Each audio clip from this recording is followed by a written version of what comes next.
Hi යාළුවනේ. ඔයාලා මේ එකතු වෙලා ඉන්නේ මූවි හන්ටර් එකේ අපේ YouTube channel එකත් එක්ක. පහුගිය 9 වෙනි එපිසෝඩ් එක බලපු ඔයාලා හැමෝටම මතක ඇති කතා යෝජනේ මාරම අමරණීය කුතුහලයක් ඉතුරු කරලා.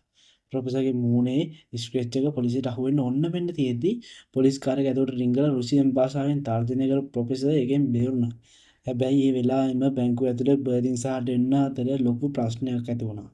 අන්නේ වෙලාවේ තමයි ප්‍රොෆෙසර් බර්ලින්ට කෝල් කරලා කිව්වේ වහාම ප්ලෑන් වෙලෙන්සියා ඇක්ටිව් කරන්න කියලා.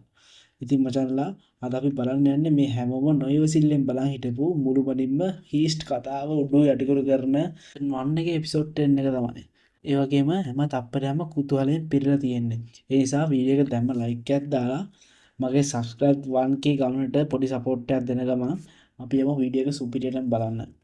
එපිසෝඩ් එක පටන් ගනිද්දිම මුළු බැංකුවම දෙදරා යනවා දරුණු වෙඩි සද්ද වලින්. බර්ලින්, ටෝකියෝ, ඩෙන්න, රියෝ මේ හැමෝම තමන්ගේ මැෂින් අතර අරන් බිත්ති වලටයි වහලටයි දිගට හරහට වෙඩි තියන්න ගන්නවා. ප්‍රාණපකරුවෝ ටික මරණ බියෙන් ඉතින් කෑ ගහනවානේ. මේ හැම සත්‍යයක්ම බැංකුවෙන් පිට තියෙන පොලිස් කූඩාරම්ට ඉතාමත් පැහැදිලිව ඇහෙනවා. රිචල් ඇතුළු මුළු පොලිස් කණ්ඩායමම මේකෙන් මාර විදිහට බය වෙනවා. මොකද උන් හිතන්නේ ඉන්නේ ඇතුළේ ඉන්න හොස්ටේජස්ලා එක පේලියට තියලා මේ කොල්ලකාරයෝ ටික මරලා දානවා කියලා. රිචල් බය වෙච්ච පාර කෑ ගහන්න ගන්නවා. හැබැයි මචංලා ඇත්තට මෙතන කිසි මිනිස්සෙක්ට වෙඩි තිබ්බේ නැහැ.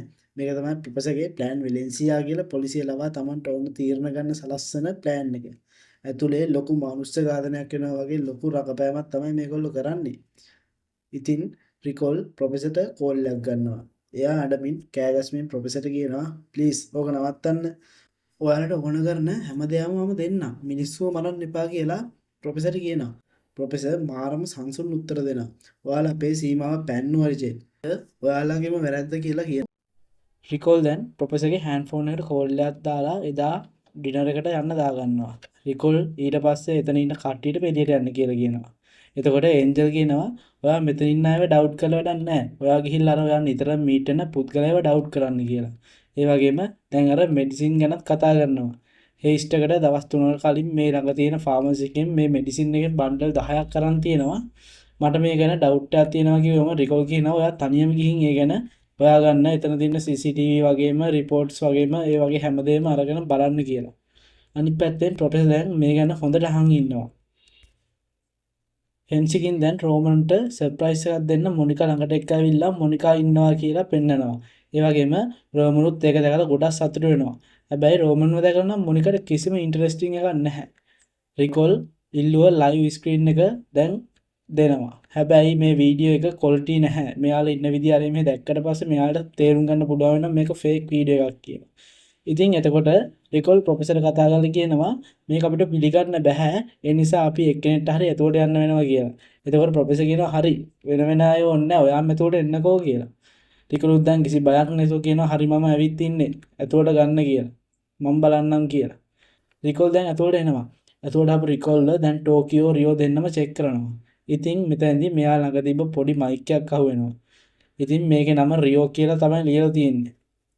ඒ නිසා බර්ලින් එක රියෝටම බාර දෙනවා. ඒ වගේම දැන් ප්‍රොෆෙසර් රෙස්ටුරන්ට් එකට ඇවිල්ලා ඉන්නේ. ඒකදී ඒන්ජලුත් ඉන්නවා දැකලා දෙන්න හම්බෙන් වගේ මීට් වෙලා කතා කරනවා.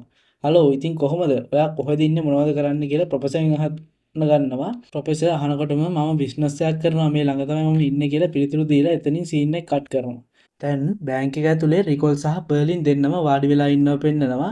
එතෙන්ට හොස්ටේජස්ලා එකින් එක්කෙනා එක්ක ඇවිත් පෙන්නනවා. ඉස්සෙල්ලාම එන්නේ රෝමන්.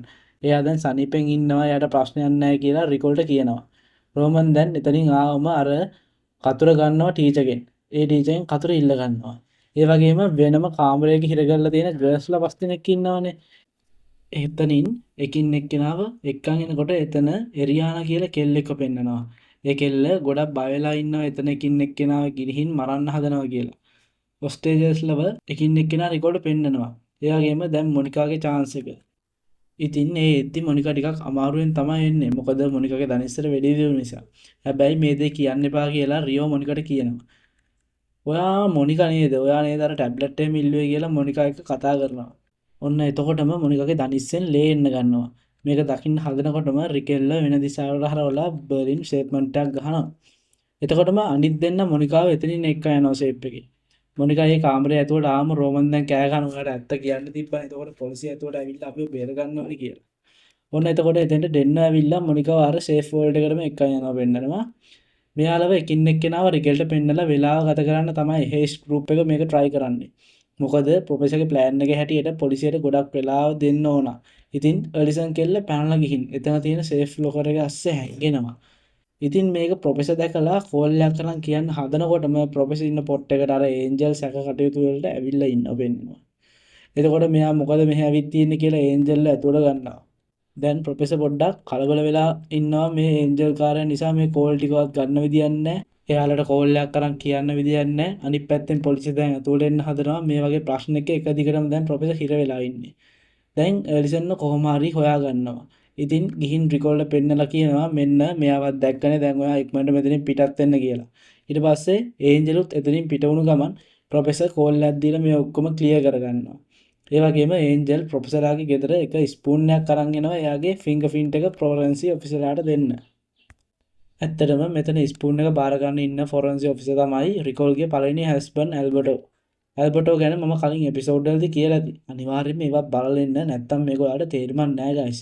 ඉතින් අනිත් පැත්තෙන් අපිට යෝ පෙන්නනවා එයා අර රිකෝගෙන් හම්බුණු මයික් එක පොඩ්ඩක් චෙක් කරලා බලද්දි ඒකේ තිබිලා පොඩි චිප් එකක් හොයා ගන්නවා.